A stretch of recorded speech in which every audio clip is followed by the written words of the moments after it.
नमस्कार। अगर हर सुबह ऑफिस जाने से पहले मन में ये ख्याल आता है कि यार क्या यही है मेरी जिंदगी, तो ये चर्चा शायद आपकी जिंदगी बदल सकती है। जी हाँ, आज हम बात करेंगे हमारे करियर, हमारे पैशन और उन सपनों की जिन्हें हम कहीं न कहीं पीछे छोड़ आए हैं। तो चलिए सीधे मुद्दे पर आते हैं। मशहूर कवि पाश ने एक बहुत गहरी बात लिखी थी, सबसे खतरनाक होता है हमारे सपनों का मर जाना। ये सिर्फ कविता की एक लाइन नहीं है, ये उन करोड़ों लोगों की हकीकत है जो हर रोज एक ऐसी जिंदगी जी रहे हैं जिसमें कोई जोश, कोई मजा, कोई धड़कन ही नहीं बची है। जैसे कि ये है अमित, 26 साल के हैं, गुड़गांव की एक बड़ी आईटी कंपनी में काम करते हैं। बाहर से देखने पर लाइफ एकदम सेट लगती है, 12 लाख की सैलरी, बढ़िया पोस्ट, घर वाले भी खुश। लेकिन अंदर ही अंदर अमित को एक खालीपन सा महसूस होता है, एक अजीब सा सूनापन। लैपटॉप की स्क्रीन पर नंबर तो दिखते हैं, पर अमित की आंखें कहीं और ही देखती रहती हैं, शायद उस जिंदगी को खोज रही हैं जो वो सच में जीना चाहता था। और देखिए, अमित इस कहानी में अकेला नहीं है। वो एक सोने के पिंजरे में फंसा है। यह एक ऐसा पिंजरा है जो आराम, सुरक्षा और अच्छी सैलरी से तो बना है, लेकिन इसकी कीमत हम अपने सपनों और अपनी आज़ादी से चुकाते हैं। और ये सिर्फ अमित की कोई फीलिंग नहीं है, ये पक्के आंकड़े हैं। 2014 के गैलप सर्वे को देखिए। भारत में 10 में से 8 लोग, मतलब लगभग 80% लोग अपने काम से कोई जुड़ाव ही महसूस ही नहीं करते।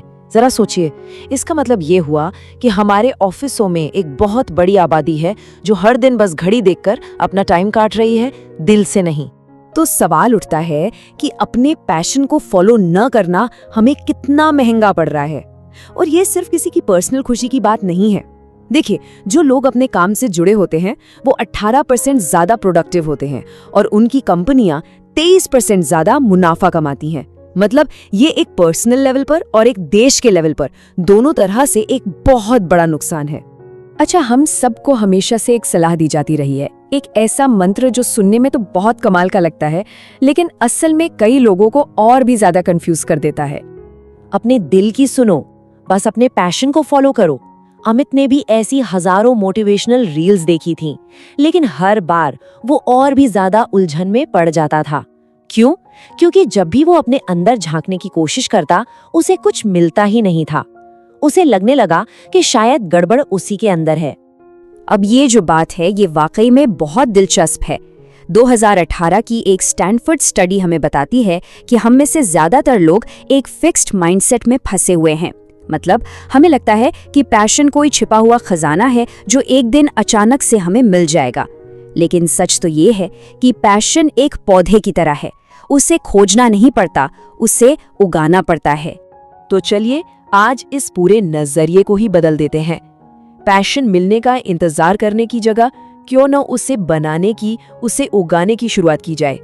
मशहूर लेखक कैल न्यूपोर्ट कहते हैं कि असली फॉर्मूला ये नहीं है कि पहले पैशन ढूंढो और फिर उस पर काम करो। नहीं, असली फॉर्मूला है पहले चीजों को एक्सप्लोर करो, कुछ नया ट्राई करो, किसी एक चीज में थोड़ी स्किल बनाओ और पैशन वो तो खुद ब खुद सामने आ जाएगा। ये एक एक्टिव प्रोसेस है, इंतजार करना नहीं। चलिए अब जरा 2 असली कहानियों पर नजर डालते हैं। ये अमित और नेहा की कहानियां हैं जो हमें दिखाएंगी कि ये नया नजरिया असल जिंदगी में काम कैसे करता है। ये है नेहा, 34 साल की। सपना था एक शेफ बनने का। एक दिन अपने बेटे के जन्मदिन पर केक बनाया। पड़ोसियों ने तारीफ की तो कुछ ऑर्डर भी मिल गए, लेकिन पहले ही ऑर्डर में एक केक खराब हो गया। कस्टमर ने बहुत बुरा भला कहा। नेहा ने सोचा शायद ये मेरे बस का नहीं है, और यहीं इसी मोड़ पर आकर 80% लोग हार मान लेते हैं। पर नेहा ने दोबारा कोशिश की। धीरे धीरे नेहा अपने काम में इतना खोने लगी कि उन्हें वक्त का पता ही नहीं चलता था। साइंस में इसे फ्लो स्टेट कहते हैं। ये एक ऐसी मानसिक स्थिति है जब आप किसी काम में 100% डूब जाते हैं और आपकी प्रोडक्टिविटी 500% तक बढ़ सकती है। जी हाँ, 500%। ये पैशन का एक पक्का इशारा है। आज नेहा जयपुर में एक कामयाब क्लाउड किचन चला रही हैं। चलिए अब अमित के पास वापस चलते हैं। एक रात लगातार 14 घंटे काम करने के बाद अमित को सीने में तेज दर्द हुआ। अस्पताल पहुंचने पर पता चला कि ये एक पैनिक अटैक था। उस रात बिस्तर पर लेटे लेटे उसे एक ऐसी चीज याद आई जो उसने सालों पहले अपने नाना जी के साथ की थी, लकड़ी पर नक्काशी यानी वुड कार्विंग। उसने इसे दोबारा शुरू किया। शुरू में हाथ कांपे, पर धीरे धीरे उसे मजा आने लगा और वही फ्लो महसूस होने लगा। आज 2 साल बाद उसकी साइड इनकम 30,000 रुपए महीना है और उसके पास अपनी नौकरी छोड़ने का एक पक्का प्लान है। नेहा और अमित दोनों में एक चीज कॉमन थी, ग्रिट। देखिए, ग्रिट सिर्फ पैशन नहीं होता, ये पैशन और दृढ़ता यानी लगे रहने की जिद का एक कॉम्बिनेशन है। ये हार ना मानने की आदत है। और अच्छी खबर ये है कि ग्रिट कोई जन्म से मिली प्रतिभा नहीं है, इसे वक्त के साथ डेवलप किया जाता है, बिल्कुल पैशन की तरह।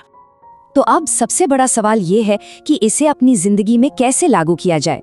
चलिए अब एक सीधे और प्रैक्टिकल फ्रेमवर्क को समझते हैं, जिसे आज से ही शुरू किया जा सकता है। ये है 3E फॉर्मूला। पहला E, एक्सप्लोर। अगले 30 दिन तक रोज सिर्फ 30 मिनट किसी नए करियर के बारे में जानने में लगाइए। दूसरा E, एंगेज। अपनी लिस्ट में से 5-7 चीजें चुनिए और हर एक को कम से कम 20 घंटे दीजिए। कोई छोटा मोटा असली प्रोजेक्ट करके देखिए। और तीसरा E, एक्सेल। उस एक चीज को चुनिए जिसमें सबसे ज्यादा फ्लो महसूस हुआ हो और फिर अगले 6 महीने उसमें अपनी स्किल को बेहतर बनाने में लगा दीजिए। और यह समझना बहुत जरूरी है कि अगर किसी को अपना पैशन नहीं मिल रहा तो इसमें अक्सर उसकी कोई गलती नहीं होती। समस्या इंटरेस्ट की नहीं, एक्सपोजर की है। पता है, दुनिया में 12,000 से ज्यादा तरह के करियर हैं, लेकिन एक औसत भारतीय छात्र सिर्फ 15 के बारे में जानता है। इसीलिए पहला कदम अपने अंदर नहीं, बाहर की दुनिया में झांकना है। अब इस मोड़ पर आकर मन में अक्सर कुछ सवाल या कहें कि कुछ बहाने आने लगते हैं, तो चलिए जरा उनका भी सामना कर ही लेते हैं। अरे, अब मेरी उम्र निकल गई है। हकीकत ये है कि दुनिया में करियर बदलने की औसत उम्र 39 साल है। नेहा ने 34 की उम्र में शुरू किया था। पेरेंट्स नहीं मानेंगे तो उन्हें कन्विंस मत करो, उन्हें रिजल्ट्स दिखाओ।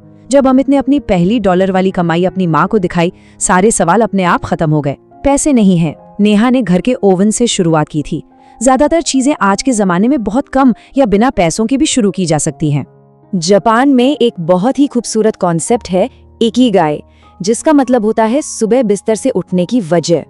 ये 4 चीजों के मिलने से बनता है। वो काम जो हमें पसंद है, वो काम जिसमें हम अच्छे हैं, जिस काम की दुनिया को जरूरत है और जिसके लिए हमें पैसे भी मिल सकते हैं।